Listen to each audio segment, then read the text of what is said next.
All right, let's work through a few power series examples. Here's one where you're given a power series for a function, and let me highlight this is the power series, and that is the function. And the question is to determine a power series for this new function. So I'm trying to find a power series for this new function. And this new function happens to be its first derivative. So let's go ahead and do that one. I'll take the first derivative, f prime of x. We'll do each piece at a time. So this one, as a function, you might do the quotient rule if you want, which is fine. You are welcome to also think of it as 1 plus x to the negative 1, and its derivative is negative 1 times 1 plus x to the negative 2. That's using the power rule. Which of course you can simplify if you'd like as negative 1 over 1 plus x squared.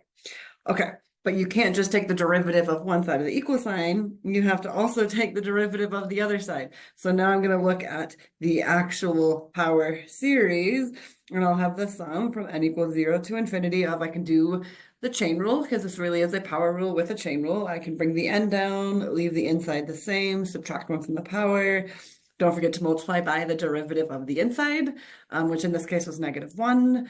And then we can simplify from there. So this will become the negative 1 plus x squared equals, I'm going to rewrite that as the sum from n equals 0 to infinity of negative n times negative x to the n minus 1. But that negative x to the n minus 1 could be written as a negative 1 to the n minus 1, and then an x to the n minus 1.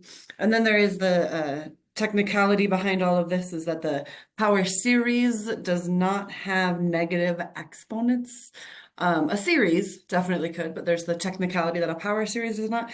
And also another thing to notice, if I started at n equals 0, that would just give me 0. So I don't need to start at n equals 0. I can just choose to start at n equals 1, and then I can re-index. So negative 1 over 1 plus x squared. If I were to re-index, there was a re-indexing, or what you might call a shift of the index.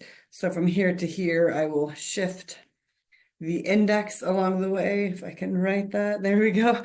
Okay, and to do that, if your index is going to go down by 1, then everything else needs to go up by 1 to keep that balanced. So this will become the sum from n equals 0 to infinity of negative n plus 1, negative 1 to the n, and then x to the n. Each one of these guys, let me highlight that a little clearer, sorry. Each one of those guys went up by 1, everything else stayed the same. Ta-da! Okay, so that is the power series representation for that function. You can see that it didn't ask for an interval of convergence. That would be another step that you could do. This was geometric, so the interval of convergence started off with x being in between 1 and negative 1. But let's move on. Let's do another example of integrating and differentiating power series, okay? So the next example I have is starting off with geometric again. Let me make it so you can see it. Here we go. Starting off with geometric again, this one gets a little trickier pretty quick. So that's why I wanted to talk about this one. The question says to either use differentiation or integration to find a power series for a new function. And that or really is just saying, like, you decide what makes the most sense. There's more than one way to go about this problem.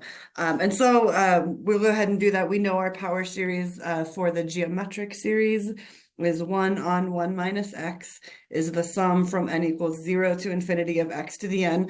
That was given. I just wrote it in a different order. The order of that equal sign does not matter. It was just a habit of mine to write it in that order. It doesn't matter. And I want to try to see if I can find a way to get this to look like the function in question.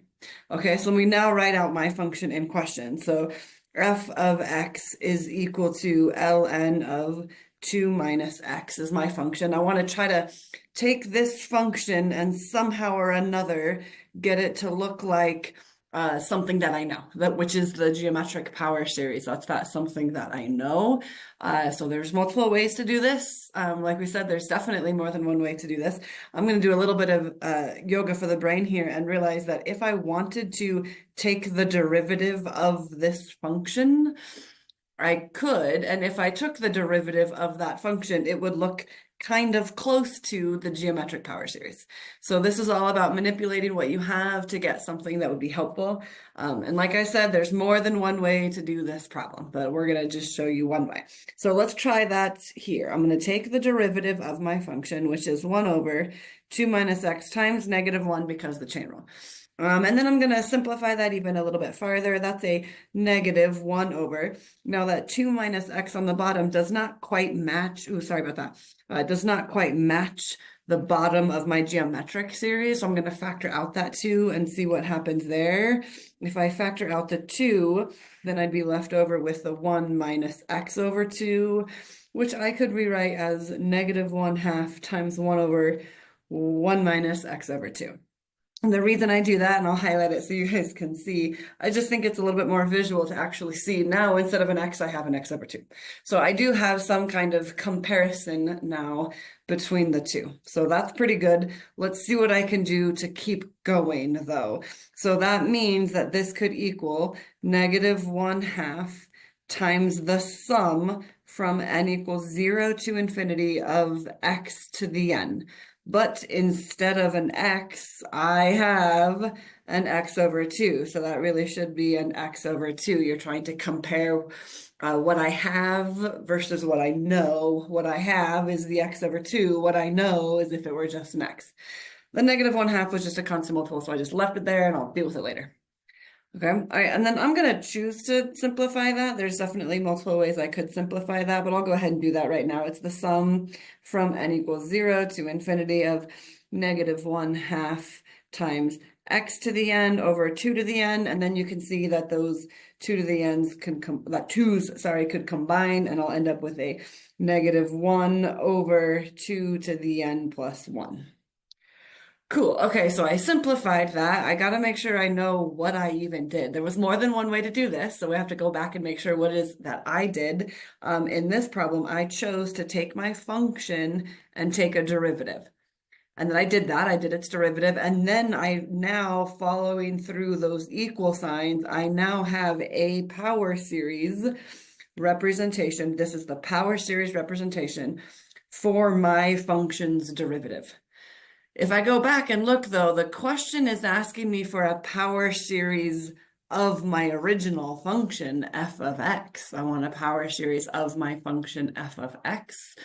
So I gotta be pretty careful with that. Right now I have a power series function for f prime.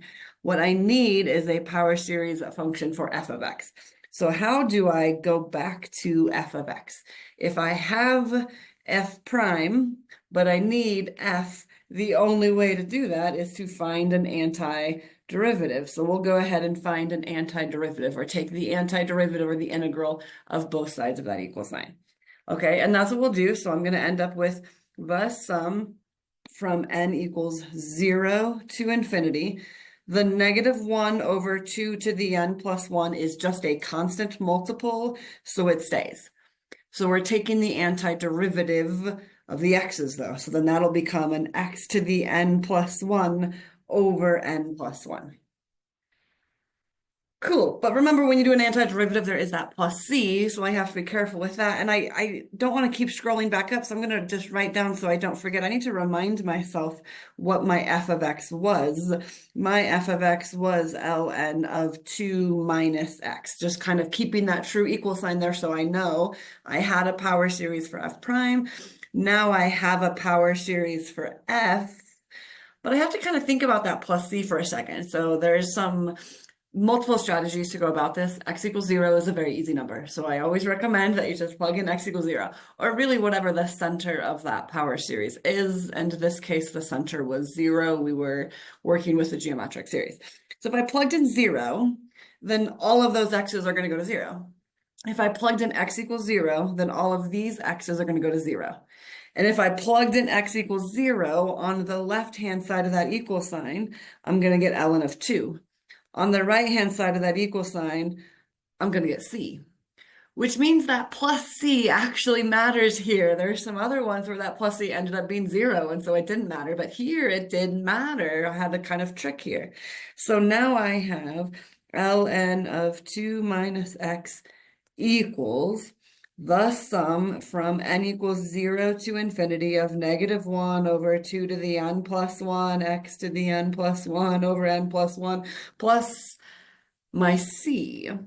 So all I did here, again, is I just copied this down right as it is, but I had solved for c, so now I can write it out as the c. And then there is just another way that it can be written. This is not necessary, but it tends to look a little bit prettier. If you put those loose constants before the sigma notation, because that wasn't part of the sigma notation, so I'll put that before, plus the sum from n equals 0 to infinity of -1 over 2 to the n plus 1 times x to the n plus 1 over n plus 1.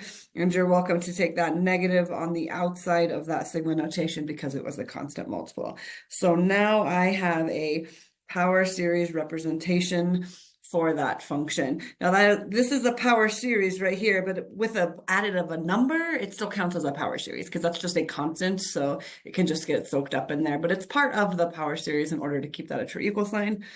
There we have it. And it didn't ask for the interval of convergence, but you could try to figure out that interval of convergence if you like. It started with the geometric, but that's not what it asked for. Okay, so now I have a good idea of how to manipulate the geometric series and how to manipulate your functions to get what you're looking for. Let's do another one. Let's practice another one. So again, one more time, let's take a look at that geometric series. And you can maybe think about differentiation or integration, and there's more than one way to go about doing this to see if you can figure out a way to find a power series representation for this function. So there is more than one way to go about this particular problem. So they're the same question as the one I just did before. Let me scroll up and give you a summary really quick. The problem that I just did before was I started with my function and I took its derivative to get it to look like my power series that I know. That's one way to do it, and it works just fine, no problem. Another way I could have done this exact same problem is start with my power series and do an antiderivative and try to get it to look like my function. It is a lot of manipulation of what you have to see if you can get what you want. So there's more than one way to go about doing that. So in this problem right here, I'll see if I can go about the same one in a slightly different way. I'm going to start with the power series and try to do either a derivative or integral of that one to get it to look like my function. Again, one more time, in the previous problem, I started with my function and did a derivative or an integral to get it to look like a power series.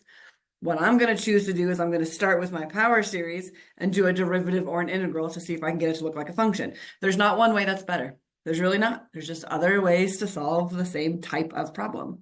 Okay, so let me start off with my power series. So my power series is, 1 on 1 minus x is equal to the sum from n equals 0 to infinity of x to the n. And this only works, of course, for the absolute value of x less than 1. This question isn't asking about the interval of convergence, but it's good to know that it's still important.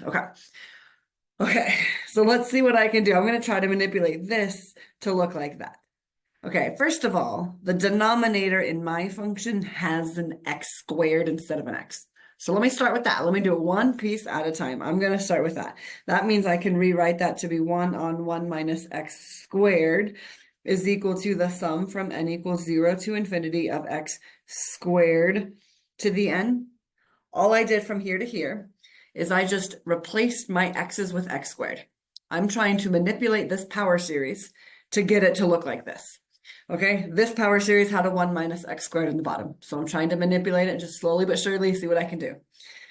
This function has a squared on the outside of that entire binomial. And as we saw when we were doing the derivatives before, the only real way to do that is to take an actual derivative to see if I can get that. Let me show you what I mean by that. So now I'm going to, and I'll write this down here in a different color. Now I'm going to take the derivative, not of my function, but of my power series. There's more than one way to do this. I'm going to take the derivative of both sides and see what happens. And if I take that derivative of both sides of this equal sign, you might think of the 1 on 1 minus x squared as 1 minus x squared to the -1. And then when you take its derivative, you'll get negative. Bring the power down, subtract 1 from the power, but don't forget to multiply by the derivative of the inside because of the chain rule. So the negatives ended up canceling and I got a 2x over 1 minus x squared squared. So that was the derivative of that function. Now I need to do the derivative of the power series. So same kind of idea. Sorry for the multiple colors. There we go. Same kind of idea. I'm going to do the derivative of the power series, which you could think of as a chain rule, which you can, and it would work. But remember that x to the power of 2n is just, sorry, x to the power of 2 to the power of n is just x to the power of 2n. So then it's easier to do the derivative, the sum from n equals 0 to infinity of 2n times x to the 2n minus 1. Cool.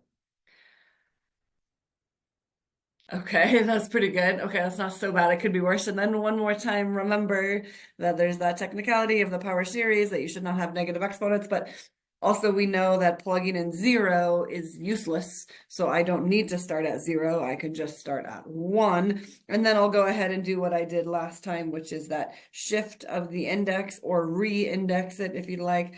And now I have another equal sign, keeping track of all of your equal signs.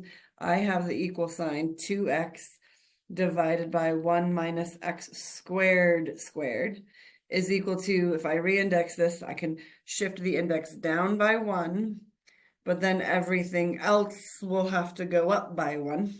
So x to the power of 2 times n plus 1 minus 1, and I can distribute this, and that will end up with 2n plus 2 minus 1, which of course will end up as just 2n, if I can get there. There it is.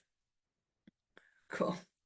All right, and then I should go back and double check, like, did I even answer the question, right? In the last strategy, I ended up having to also do an integral. Like, you don't really know. There's a million different ways to do these. This is why you got to keep track of each of your equal signs to make sure you know which is the power series, what is it equal to? Never lose the other side of that equal sign. So right now I have my equal sign that says I have a power series for this function. Cool. Is that the function I wanted? Because the last time it wasn't the function I wanted, so I should double check. So I have 2x over 1 minus x squared squared. Oh, look, it is the function I wanted. Sometimes it ends up a little easier. You never know until you try. It is the function that I wanted. So that's pretty cool. So now I know that my f of x, which the problem gave me to be 2x over 1 minus x squared squared, has a power series representation, sum from n equals 0 to infinity, 2 times n plus 1, x to the 2n. Ta-da! Awesome. I hope that helps. Thanks, guys.